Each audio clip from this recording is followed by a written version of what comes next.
fragile ceasefire deal between the United States and Iran continues to hold as the two sides attempt to hammer out a permanent agreement that would see Tehran give up its nuclear ambitions in exchange for long-term sanction relief.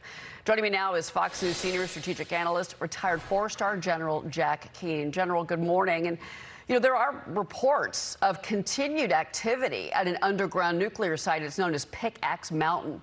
The question here, as these negotiations continue, is Iran once again just buying time? Well, certainly Iran's objectives from the beginning, when we first did negotiations with the Obama administration in Iran, they dragged out negotiations for 2 years. It is one of their strategies. They believe by dragging it out, it wears us down, and likelihood we'd make more concessions.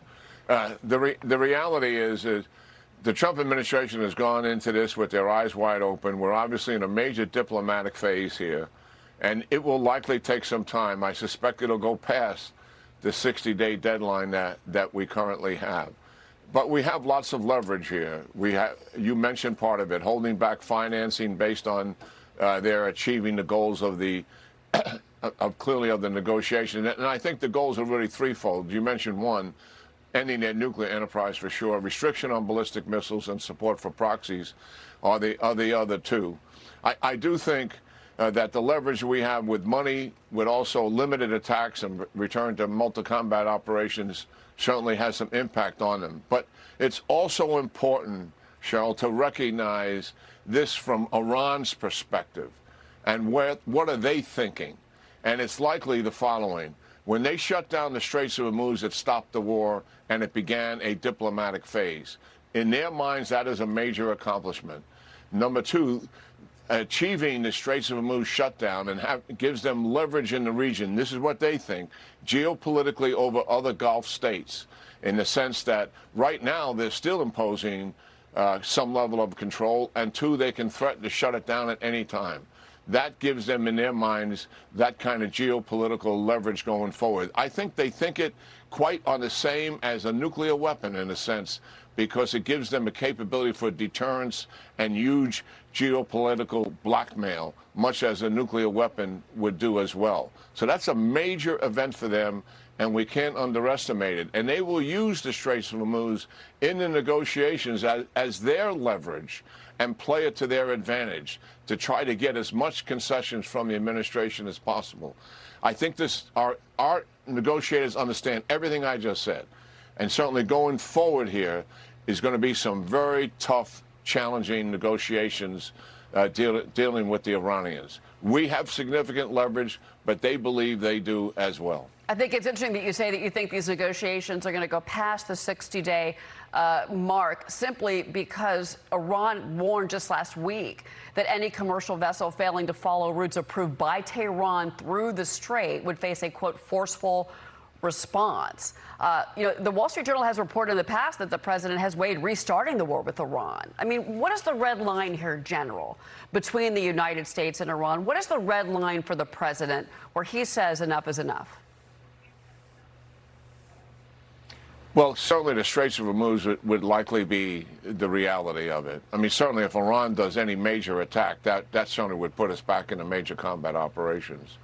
But Iran really still wants to maintain control of those straits in terms of when a ship can leave and where a ship will go, and also pay some form of insurance.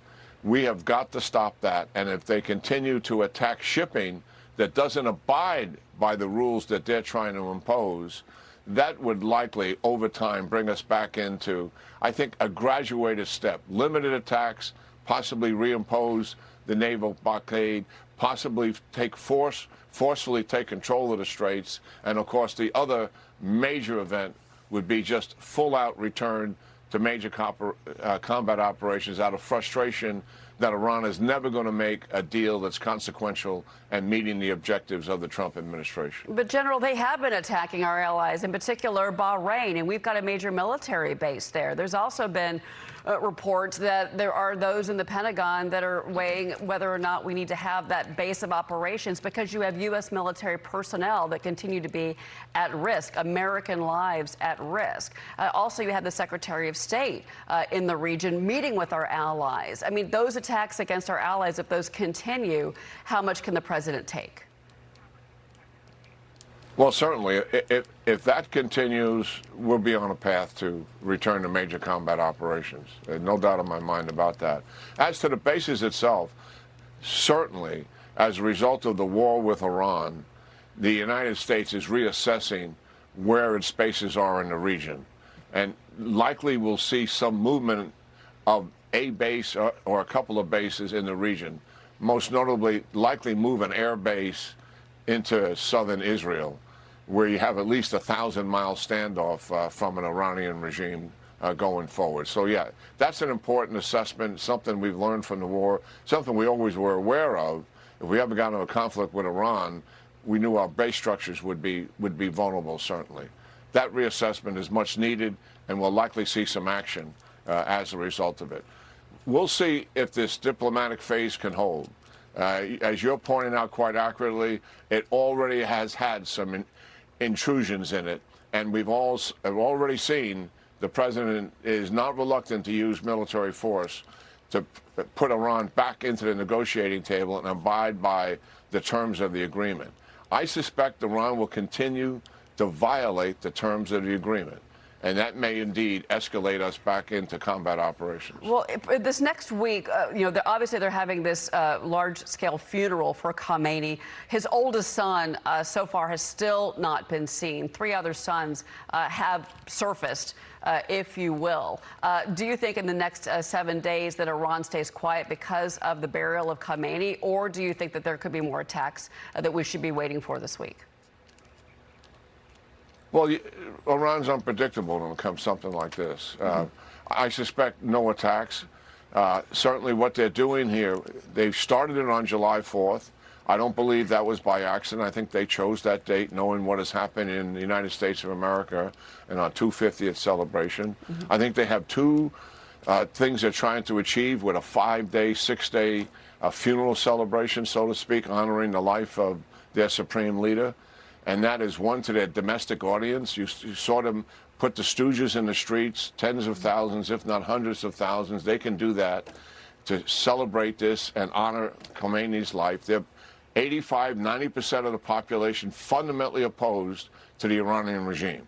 And we've seen 30 to 40,000 of them give up their life as testimony to the accuracy of what I just said. But the second audience here is also the regional powers themselves, and making certain that they understand that Iran is still here, and we are celebrating all of our ideals and our goals. It's not by accident. On those streets, they're chanting, "Death to Israel, death to America." Iran's goals, in my mind, despite the aspirational goals that they talk to our negotiators about, I don't think they've changed one iota, Cheryl. I think these guys are diabolical, tyrannical radicals. They want to return right to where they started, and that is recover their nuclear program, rebuild their military, continue to support their proxies, build as many ballistic missiles as possible, because they know what a significant threat that is to Israel, our bases, and our allies in the region. I believe that is what they are about in terms of planning and also likely in terms of preparation.